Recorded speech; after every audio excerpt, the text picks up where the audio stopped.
If there's anything you want to take away from this video is that it's possible, you just need to do the work, put in the work.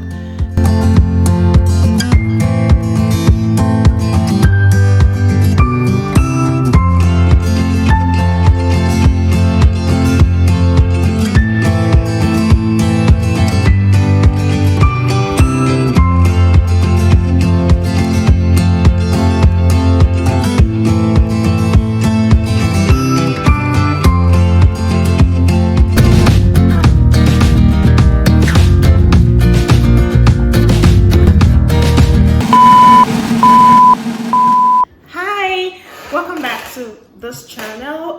If this is your first time, thank you so much for stopping by. It means a whole lot. Please consider staying around by subscribing, using the subscribe button. And if you're returning, if you've always been here, thank you so much for staying around, for watching all of the videos and for engaging. I really appreciate it. It means a whole lot. So thank you, everyone. So today's video is one that I kind of touched on making. I talked about it in my introductory video to when I was explaining some of the reasons why I'm doing this and some of the things that I hope to that I hope to achieve by doing this. And so this is probably a video I should have maybe this should probably be like one of the first 3 videos, because it's something that I really wanted to do since the very beginning and to answer a lot of questions that I have gotten over the last several months about like the route that I took to come to the US and what are the steps, right? So that's what this video is going to be about. I am in the US on an F1 visa, and most of us know what that is. That's a student visa. So here I am doing my master's, and people often ask me, or friends ask me, what are the steps? Can you break it down? How did you start? What did you do? And how do you just what are the general steps? And also I also want to talk about that type of visa and how to pursue that type of visa if it's something that you are interested in. I have a few steps that I've written down of the things that I want to point to, that I want to actually outline, but this is a short explanation of how it works. I don't know if this is going to turn into a type of series or if there's going to be a follow-up. So if I get questions or requests to clarify things, then I can do another video. The one thing that I have noticed is that when you go through a process, it's very easy to just forget it's very easy to look at that process from an inside eye kind of perspective. So you feel like something is straightforward, whereas actually it's not. So I'm going to try to break this down in a way that even the things that may be obvious, I will talk about them. But if I miss anything, then you can ask questions, you can leave comments, or you can maybe WhatsApp me. If you have my a lot of people watching this have my contact, so you can ask me directly if there are specific things that do not appear very clear, that I just assumed is clear, that is not clear. All right, all that to say that this video is all about just talking about the F1 route and what that entails. And also I am very particular about making this video because I feel like, I don't know how true this is, but from those that I've interacted with, the easiest path, in my opinion, to an F1 visa is something that people are not exploring, and it just makes me I'm confused. It kind of just makes me confused why people are really not looking at that. But if I am honest, I think also that's maybe a question of not even knowing, right? Because I know that for a long time, maybe not for a long time, but the first few, maybe 2 years that I started thinking about studying outside of Nigeria, I did not really know, I didn't actively know about this route or about this option And so I understand that's probably that people just have not thought about it, or people don't really like just know that that's, I feel like it's the easiest way to get an F1 visa, but let's get into it so that I can take it one step after the other, and then when I get to what I actually want to, what I'm actually talking about now, then I would highlight that. So steps to an F1 visa. Let's just make this very simple. The first thing is that you should really want it. That's almost like, I don't know if that's useless information, but one thing I've seen over and over again is like this route being approached as like maybe let me just try this, that kind of like idea, like I'm just gonna try this as part of like 10 different things I'm trying. I feel like it's so intentional, especially if you're going to a place like the US. I say that because I feel like application process is different. Some places it's just more straightforward, and some other places there are some like extra steps. So if you are interested in grad studies in a place like the US, you have to be quite intentional. So really want it.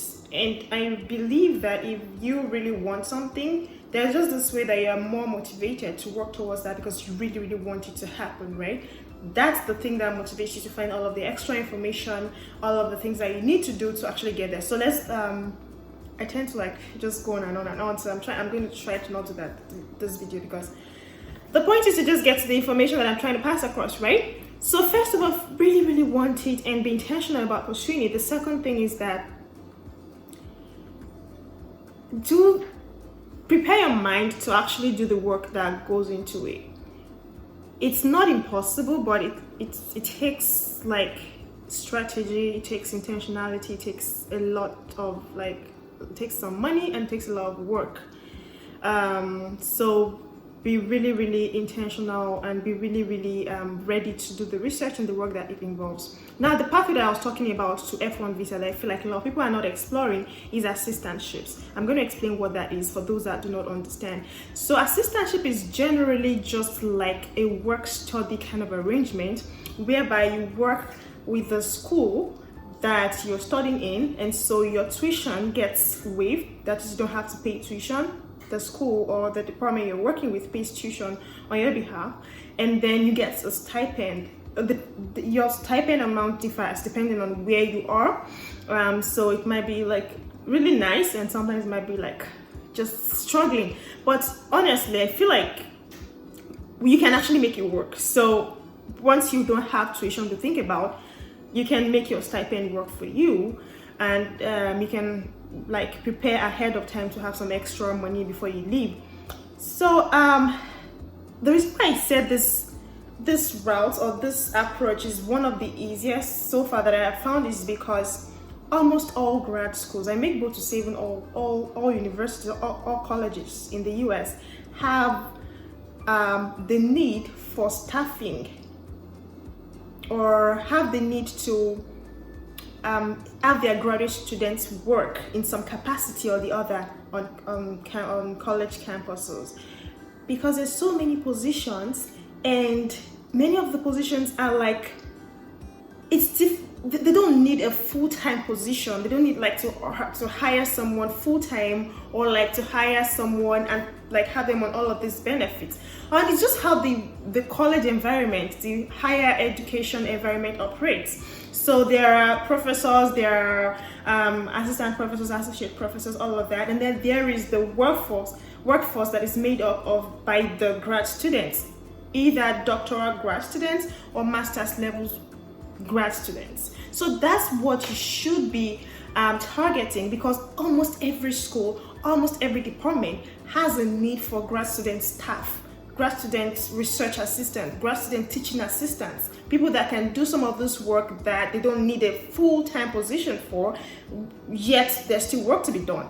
So that's what the assistantships are. Generally, it's just you assisting either faculty, assisting either admin, maybe library somewhere, something, just doing some work, and there are positions like that. So what you want to do is target those. Why do I say that? I feel like it's so much more straightforward, maybe not easier, but more straightforward to get those positions compared to scholarships. There are so many amazing scholarships out there. I'm not saying don't apply for those. You can totally apply for those, but I'm saying consider applying for those alongside assistantships. And if all schools have assistantships, then there's a likelihood that you can get one. And another thing that people do not realize is that even if your department or the program that you're trying to get into doesn't like have an assistantship for their students, it's very, very likely that there are other departments, other other parts of the college institution where there's a need for graduate assistantship, like staff members. For example, in many schools, many colleges, every college has a library, and they have full-time library staff, and sometimes they have like positions that graduate assistants are needed to man, right? That's one place. A lot of colleges, they have college of businesses, and most college of businesses so far from what I've seen, they are very they have all of these different programs, all of these different things that just need staffing that you don't maybe need a full-time position for. So there are so many college of businesses like that just employ graduate assistants from both their department and outside of their department, depending on the workload and how many positions they have open. So apply for scholarships, yeah, but look at just applying to the school and then applying to work in the department as a grad assistant in the school. Not all grad assistant positions waive tuition, but there are so many of them, and that's where your own work would come in, where you're trying to look for a program that has full tuition waiver as well as like stipend. And there are so many people, look, there are so many positions like this. I don't know, I feel like people are really sleeping on this. So I'm talking about US right now because that's the place I have experience with. I know a little bit about some other places, but this is the place that I like, that I'm schooling in the US, and I've kind of like walked a few other people through the process as well. So that's what I am familiar with. So I'm talking specifically about the US. So what should you do? Now that I told you there are ways to fund your education in the US without you having to pay like all of this very, very expensive tuition and things like that. So what should you do? How should you start the process if you're thinking about doing this? The first thing is we've already established intentionality and the readiness to the research. So first thing is, what program do you want? What career path are you thinking about? What's your background? And I'm saying background because I'm thinking your background is probably part of what you want to keep doing. But if you're trying to switch, then there are pathways to do that as well. But you just want to first of all decide, what do I want to do? Am I in the sciences and I want to pursue a career in STEM? Am I in the arts and humanities and I want to do something along that line? So you want to decide what program or what type of program you're looking at. Once you have that, maybe you have like 2 options on ground, then the next thing you want to do is you want to start searching. You want to start searching for, this is where I really want to kind of emphasize something. A lot of people are like, just send me all the links to school, or just tell me what to do, or just tell me. It doesn't work like that, fam. So there are so many links, there's so many scholarship links that you can find online, that you can find all of these groups. There's so many of those. But the internet is also free and it's open, and Google is amazing. Literally just typing your program into Google and saying maybe let's say thinking of computer science grad programs in the US. Just typing that alone into Google will bring you unlimited answers. And those answers, then you can begin to find the ones that do not look like you're interested, and then begin to pick the ones that might interest you. So you begin to like slim down your list. That's one way to start. Or alternatively, see if this is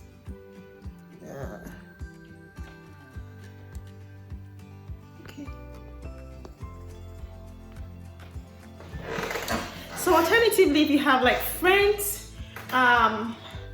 friends in maybe like friends in grad programs that you're interested in, that can be your starting point. Like, look at the schools they're in and the programs they're in and see if that might be a good fit for you. But the idea is just to find a couple of schools, ideally like 3, that maybe offer the program that you're interested in, and very importantly, that they have assistantships.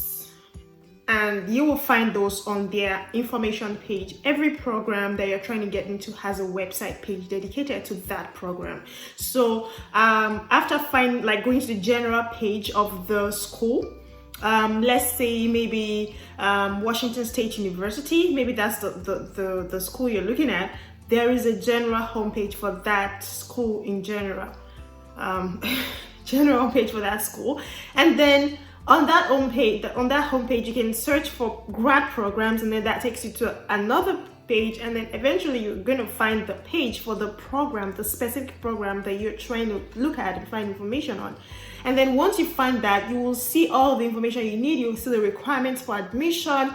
You will see other things like if there is funding, what kind of funding is available. And even if it looks like you're not sure and it's like, I'm not really sure what they're saying here, you will find a contact information of someone that you can send an email to and ask them, hi, I am an international student, or I am an international student who is thinking about exploring this program in your institution. I would love to have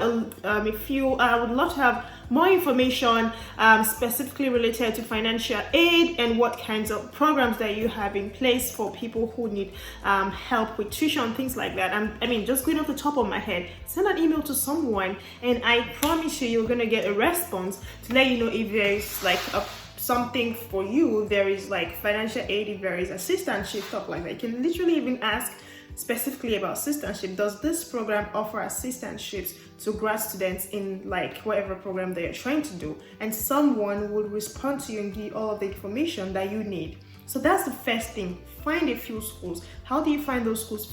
Decide on your program and start exploring those. Use Google, ask people, and you will find, it might just be something you heard off of LinkedIn, or something you just heard in one of the like scholarship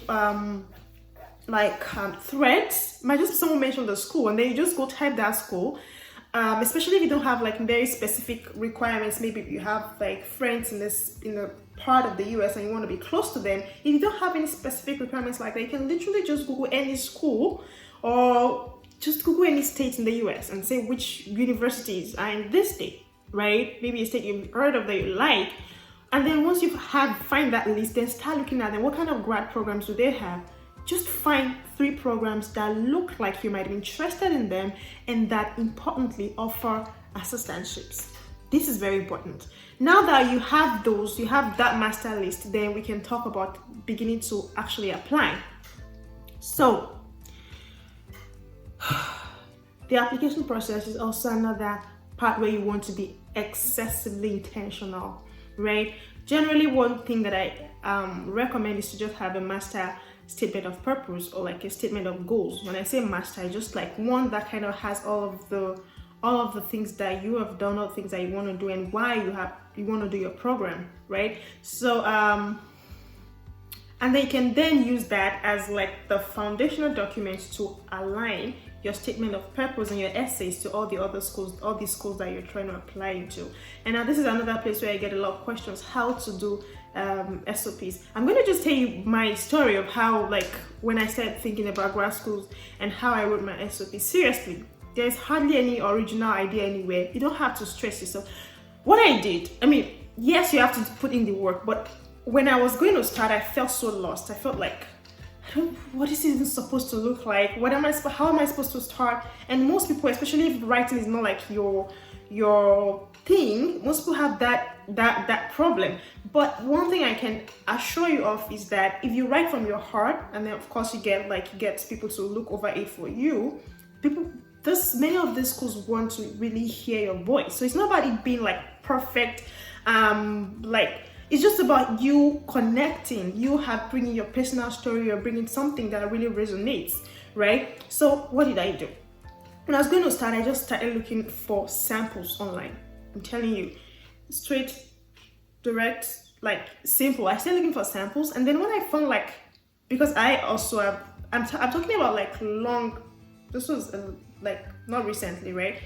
Before I ever wrote any SOPs, because I've also written for people. I mean, written for people in the sense that helped people, just kind of advisory consultation, show them how to do it and things like that. So before I even did all of that, before I started knowing how to write SOPs at all, how did I start? I found good samples online. I just like, and then you can find those, you'll find examples where people are like, this was a winning SOP.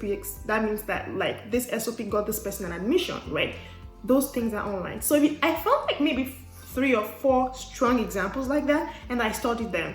And then most of them have this kind of common thread, maybe an introduction, and they talk about a personal story, and then talk about why they're deciding on doing the program that they are talking about, and then they conclude it, something like that. So I just looked at the structure, and then I started framing mine after that, right? But the good thing is I wasn't looking at just one. So I was picking the good, amazing things that inspired me in this one and adding it to this other one and adding to this other one. And at the end of that, I had like a very long thing. Then I sat down with that and I began to like remove and add and remove and make sure that my voice is what's being heard. Listen, I did not take other people's ideas. You don't want to do that. If you're trying to apply to US schools, you don't want to like have any hint of it being someone else's work, right? It has to be yours. But what I'm saying is, I looked at all of these other different examples, samples, brilliant samples, and I was like, how did this person start theirs? Oh, this person started with a personal story, something that happened to them when they were 15 years old, that has served and like become a motivational or a source of inspiration and motivation for them. That is how they opened up their own. That gave me an idea. Okay, I can think about what stories are important to my life that I can start my own essay with. That's ideal. That's what I mean by modeling mine after others. So it's not like I'm taking their words or what they said and then putting it in my paper. No, I'm just looking at how did they start it. They started it with a personal story. So do I have any personal stories that might resonate with an admission committee? If I don't have that, that's fine as well. Go look at another sample. Another sample will just start very direct and straight to the point. The just like personal introduction and the driving passion behind why they want to do the course that they want to do. That's another style. I might look at that and I'm like, well, I can do that. Like what I want to do is maybe something like maybe in the science or medical field or research that I'm like, this needs to be studied and I'm already passionate about this. So I can bring that to life. I can bring that to life on paper if I know that I have this driving passion that I can talk about. So start with that. So my point is just, it's possible. Just put in the work, put in your heart. It's going to be hard to actually start from a blank paper to something that is moving and powerful. But we have the internet as a limitless like supply of information, right? I'm actually thinking about maybe sharing the SOP that I wrote to get into. Yeah, if you know me personally and you're interested in like maybe seeing my SOP, just message me and like we can talk through that. But there are so many of these things online.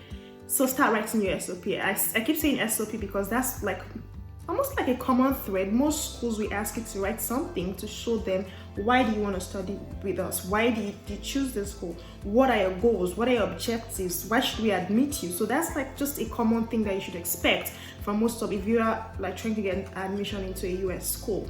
And then all the other programs, every program would have maybe those similar things, and then they might have specific things. Some of them will ask you to write GRE. When I was trying to get into a master's program, one of my requirements was that I do not want a program that would ask me to write GRE. I was working at that time. I had gone and I'd written TOEFL, and I was like, I'm not writing any other exams. I'm not interested. I know everything that I need to know for whatever I need to do. I'm not trying to write any other exams. So that was one of my requirements. You can have those requirements when you're searching for a school. So while I was searching, if there was a school that I would say I am GRE required, I would totally not even look at them, right? And most schools now do not even require GRE anymore for master's level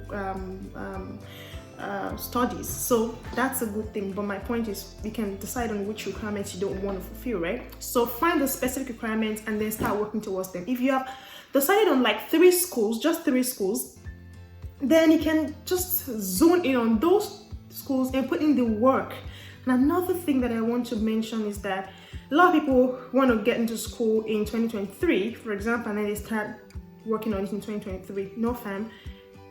The way the admission window works here in the US is that if you're trying to get into school in fall of 1 year, fall starts around August, that's the fall session, then the admission process for that session would have started around September, October of the previous year.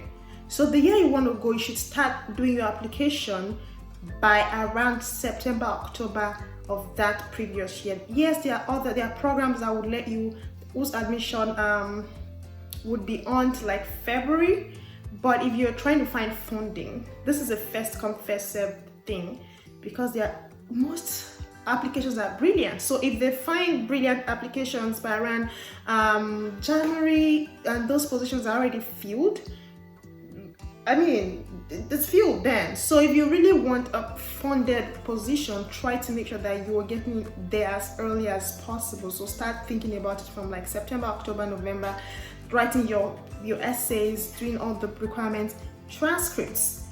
Many schools ask you to submit unofficial transcripts. That is, doesn't have to be sealed and sent through maybe a credentialing organization or straight from your school. It can be a personal copy, which is what I used when I was trying to do all these applications. I just scanned my personal copy of my transcript. So if you do not have transcripts yet, go request them, because I know how Nigerian transcript process is. I know it takes forever. So if you're really planning to get into school the fall of 2023, for example, you should have said searching and getting your transcript in 2022. So just use all of that as timeline for how you would start and where you would go, and how you would plan yourself towards your goal. So what else have I not talked about? Yes, writing your SOP. That's the simplest, easy, straightforward recommendation that I can provide for starting with your essays. And then depending on the program you're trying to get into, there may be other essays that you need to write. But once you have your SOP written, most of the time it's just easy to go off of that to write all the other things that you need to write. Another thing is that there are some programs that automatically consider grad student applicants for assistantships. They would ask, do you want to be considered for assistantship? Then when you say yes, then just an automatic consideration. But majority of the schools have a different application for assistantship. So if you are applying to a school that already has assistantship being offered, then you want to be sure what is the process to apply for an assistantship here. Most of the time it's a different application that just asks maybe what's your work history, what's the why are you sure that you have the requirements to maybe be a teaching assistant or a research assistant or something like that. And it's almost like writing a cover letter for a job. So that's why I say there's a lot of writing involved, but it is so doable and it's so possible. You just need to put in the work. What else am I missing? I think I've mentioned that you should be open and ready to email schools. If there's anything you're not clear about, email someone. Someone will respond to you and give you the information you need. So let that be. I'm emphasizing that because my kind of person is someone that would not want to contact anyone. I do not want to bother people, right? But that's not how it works here. Send the email. Send the cold email. The point of all of that contact us kind of button is for you to actually contact someone. So, and then once you've written your essays, have someone look at it. I'm sure if you look at your circle, there is someone who knows someone that can give an opinion on your SOP, and you can actually get it professionally edited. You can get professional consultation. I know there are services like that help with SOPs and statements like essays for grad school. But if you are trying to get into a US school, I'll just recommend that you literally really be involved as well. You should know what you want to do, and you should know what you're doing, and should be a major central part of your essay writing. Don't outsource it. Don't outsource it in that sense. But you can get help with editing. You can send it to friends who are already in grad school and other programs. You can ask someone, things like that. So get at least 2 or 3 people to look at your essays to give you feedback, and then don't write your essay the day before you need to submit it. I like to advise people to let their essays sit. Come back to it in 1 week and reread it with fresh eyes and see if it's still giving in that sense. If it's still like giving that sense of brilliance that you're trying to capture, right? So what else? Yeah, something I want to mention about like asking questions and sending emails. Let people know that you need financial aid. When I first got here, there was a scholarship that I got that I did not even knew existed until I started asking questions, right? There's so many financial aid options that we just do not take advantage of because we just don't know that they exist, and you will know if you ask. So ask someone, let them know that you're an international student who is really, really interested in financial aid. And so if there's anything, they will send you there was someone that will send you a link to all the all the scholarships that the school offers. When I say scholarships, there are so many like small like bursary type of scholarships that help international students, that help Black students, that help female students, things like that. So even if you're getting an assistantship and you still get a small scholarship, that's amazing. That would help you, right? So don't just do the assistantship, also keep doing the scholarships. And every school has a list of scholarships that you would likely find one that fits, that you have, like you're in a category that fits into, right? Might be like first generation, might be international, might be people from this part of the world, whatever. Just keep searching, keep asking questions, and when they come up, be on ground, like be very ready to all the applications that you need to do for all of those. So it's intense. It takes like focused work. It takes like repeated, consistent, just trying, but it's possible. If there's anything you want to take away from this video, is that it's possible. You just need to do the work, put in the work. And what else? All right, I think that's most of it. So pray and believe. If you really want this, if this is God's will for you as well, it's gonna happen. It can happen. So after you've done all the work, pray and just trust God. And I know that God is able to like crown all of our efforts with success, and I pray that He crowns your efforts with success if this is what you want, if this is like the path that you want to pursue. And if you have questions, if you have things that I did not think to talk about or to mention, you can ask me directly. If you know me, then you can put it in the comments. If you're like just watching this popped up on your timeline or something like that, just put it and I will try to answer those questions. And if there's something that you feel like you didn't touch on this part, or why didn't you mention anything about this, so just put it in there, and I'm going to, like, maybe if I have to make a follow-up, maybe a short 5 minutes, 10 minutes follow-up to explain a part of something that I have not like explained, then I can totally do that. But I think that's basically it. If you want a step-by-step process of where should I start from if I'm trying to like get into grad school in the US. So this has been a long-ish video, but thank you for sticking around and listening. And like I said before, I really hope that all of our prayers and dreams and pursuits make sense and come through this new year, this 2023. Thank you once again for listening. I'll catch you in another video. Hopefully, yeah, I've been consistent so far. I'm so proud of myself. So yeah, thanks. Bye. Peace out.